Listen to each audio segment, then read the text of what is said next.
Hi, my name is Dave Grant. I am the founder of Retirement Matters. And in this video series, we are talking about AbbVie's life insurance, what you should take, how much you should take, and everything else. So with this being the first video in our series, we are talking about the basics. We're talking about AbbVie's life insurance plans, how much you should take, how it all works, and kind of getting a good picture for your situation. So when we're talking about life insurance, we're talking about transferring risk from you to an insurance company in providing for your family should you pass away prematurely. When you're looking to see how much you should take out in life insurance, there's a number of rules of thumb. Some people like to think of, okay, so it should be 10x your salary. Other times you can look at it in terms of an equation. So this can be, it's based on how many years you have left to work. So let's say you're 40, you're earning $200,000 a year and you're going to work until 60. That means you got 20 years left. Take that 20, times it by your salary. That gives you a life insurance need of $4 million. Now, this is a crude method of looking at life insurance. There are lots of other variables, considering how big your family is, if you are married or in a relationship and your partner works, how many children you have, what other costs you have, and what other savings you have. So this is a crude method of looking at how much life insurance you need, but let's move on.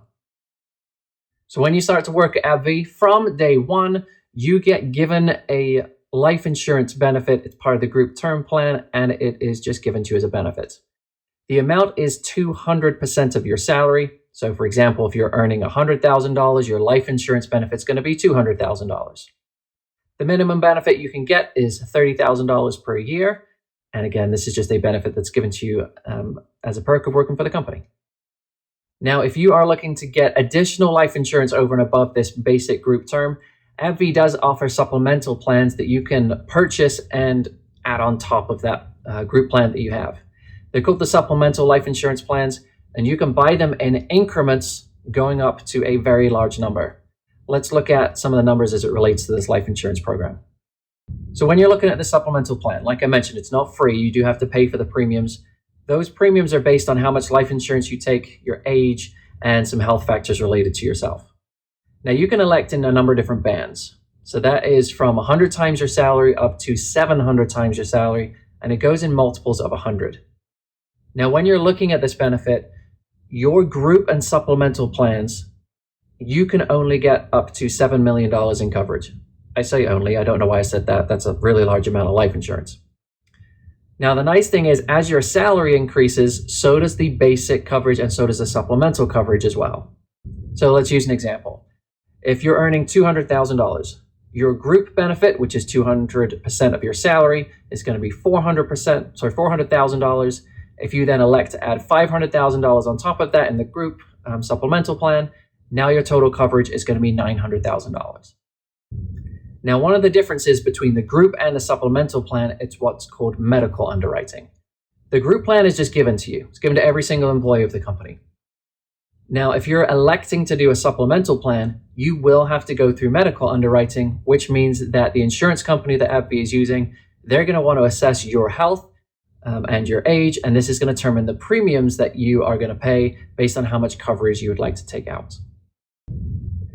So this question I get a lot, and it's going to be, well, what happens if I leave AbbVie? What happens to my insurance? Does it disappear? Can I take it with me? Can I convert some of it? What do I do? Well, the nice thing is you can transfer some of your life insurance from AbbVie over to your new situation. It's called portability, and you can move some of your insurance along with you. Notice how I didn't say all of it. Now, what happens is when you decide to leave and you elect that you're going to transfer some of your insurance with you, or port it is the insurance term, the insurance company is going to take a look at your situation. Mostly, they're going to take a look at your age. That's going to determine how much life insurance you can take with you and how much it's going to cost you. Let's say you've got $3 million in life insurance and you're 50. You're not going to be able to take all of that life insurance, and your premiums may go up because that insurance company is going to say, well, you've been paying a group premium. We're going to reprice that insurance as to what it's going to cost you on the market today. Now, if you had $3 million and you were 30 and you were leaving, you would likely get to take a lot more of that insurance than you would if you were age 50. Now, even though your premiums may be going up, the nice thing in this situation is you don't have to go through any medical underwriting. So if you happen to be leaving AbbVie and you've you're doing so because of a health situation, you're going to be able to keep that life insurance. That insurance company is not going to look at your medical history and try and reassess premiums based on that. They're going to allow you to take it and just assess things based on your age.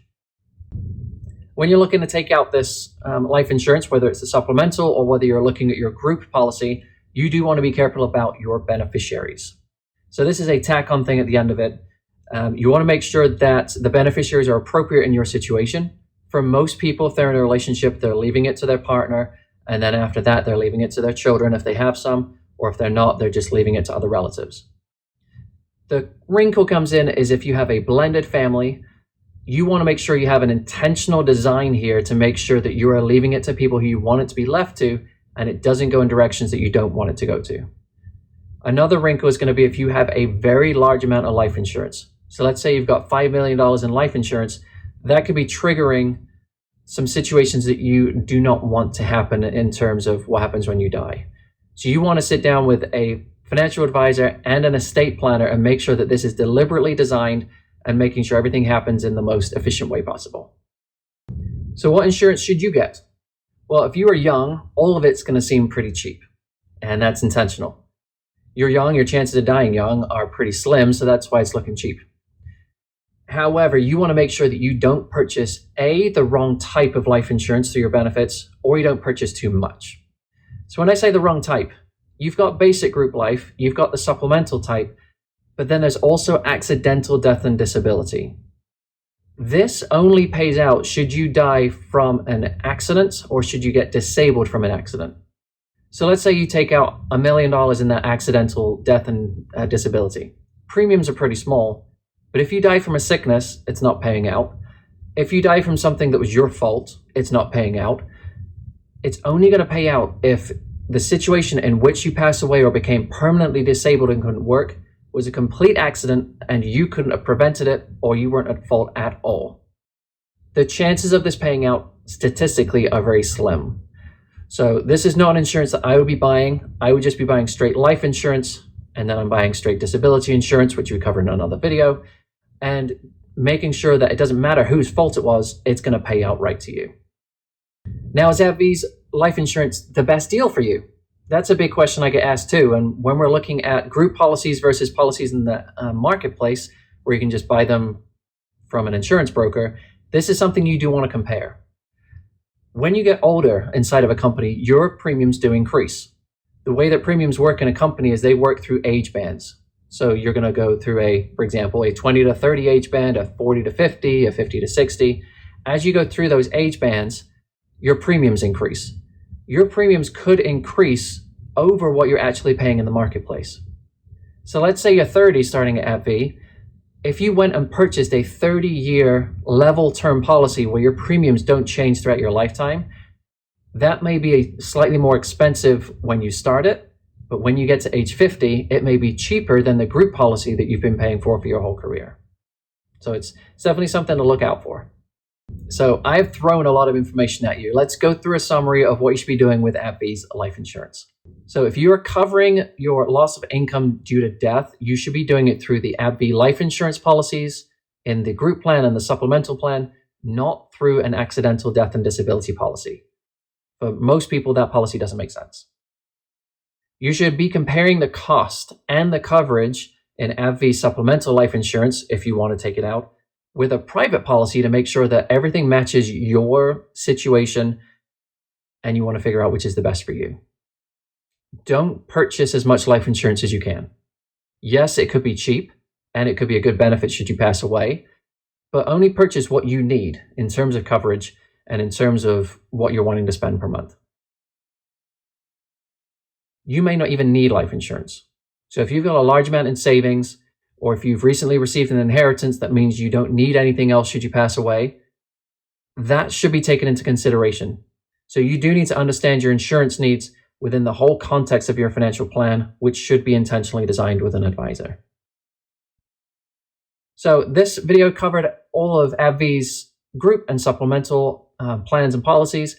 We will cover things in more detail as we go through this series. So I'm looking forward to seeing you on the next one. Take care.